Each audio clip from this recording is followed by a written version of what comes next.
In a small Kisii village nestled among the misty green hills, there lived a young lady named Kwamboka, whose beauty was the talk of the entire region. Her skin was like the smooth bark of a sacred tree, and her eyes sparkled like the stars that lit the night sky. She was the daughter of Mzee Ogeto, a respected elder who was known for his strict demeanor. Kwamboka was kind and gentle, loved by all, but her heart harbored a secret. Her heart belonged to Omari, a mysterious stranger who had wandered into the village one fateful evening.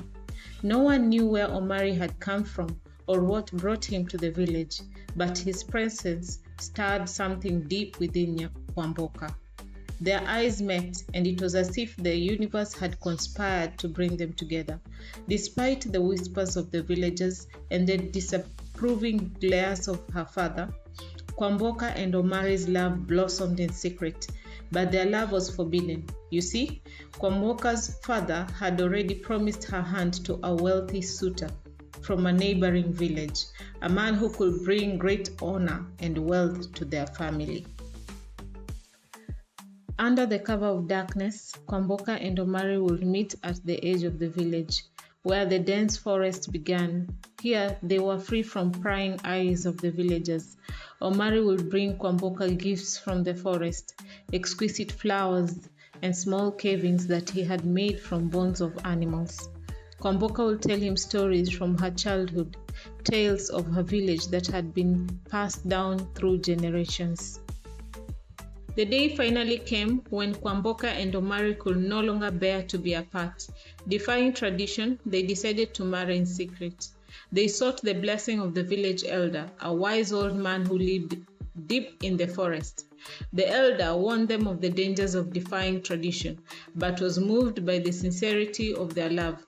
He performed the ceremony under the sacred fig tree. As they exchanged vows, the wind whispered through the leaves, and the ground trembled as if the earth itself acknowledged their union. But as night fell and the moon rose high in the sky, a terrible transformation took place.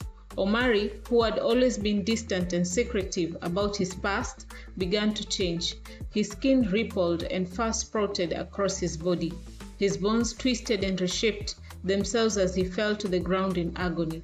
Before Kwamboka's horrified eyes, Omari transformed into a hyena, a Nyangau, his human form melting away like a shadow at dawn.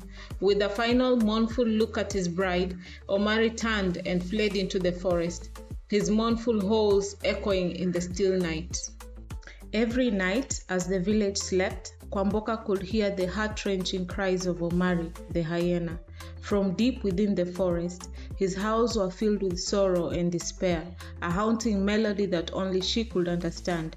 The villagers spoke of a strange creature that roamed the forest at night, a beast whose cries sent shivers down their spines.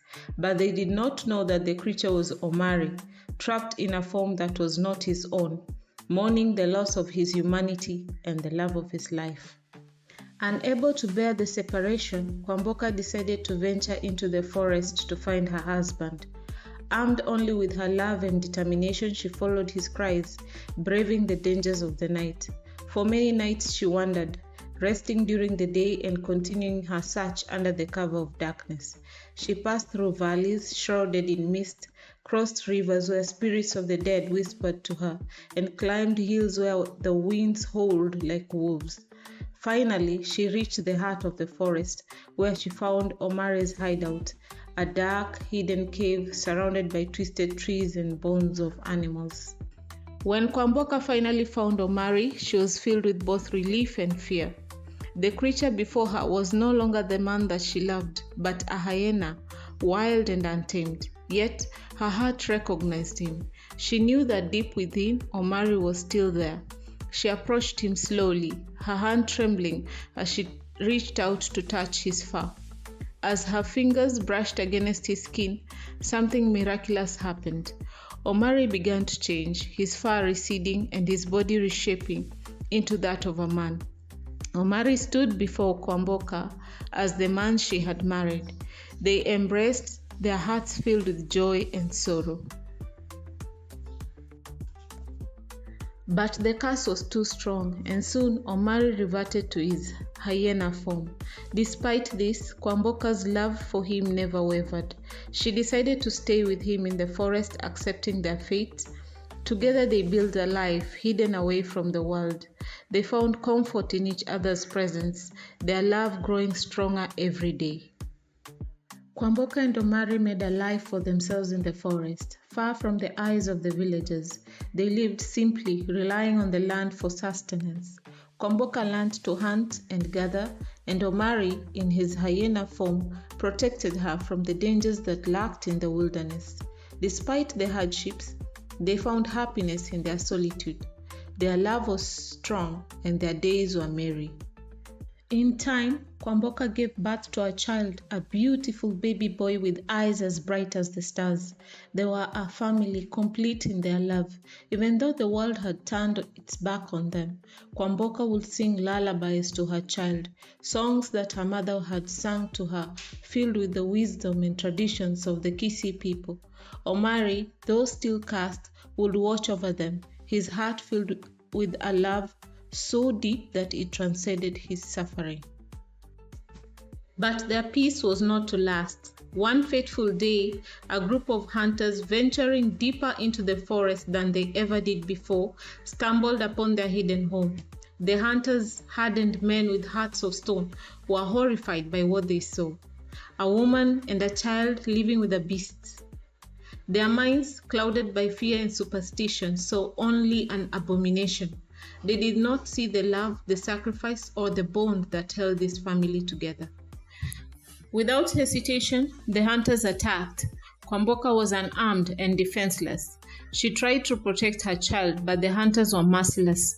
They struck her down, their weapons cutting through the air with deadly precision. The baby, innocent and unaware, was taken from this world, his cries silenced too soon. Omari, in his hyena form, fought to save them, but the hunters were many, and their hatred was so strong. He barely escaped with his life, fleeing into the deepest parts of the forest, his heart shattered and his soul consumed by a dark, burning rage. From that day on, the forest was no longer a place of peace. Nyangau, his heart blackened by grief and vengeance, became a terror in the night. No longer a man, no longer bound by love, he gave in to the curse that plagued him for so long. When darkness fell, Omari, now named Nyangau by the villagers, would creep into the village to hunt the babies of those who had destroyed his family, seeking to inflict the same pain that had been inflicted upon him. The villagers, once unaware of the true nature of the Nyangau in the forest, now lived in fear. They would whisper of the creature that stalked the night, the hyena whose cries echoed through the hills.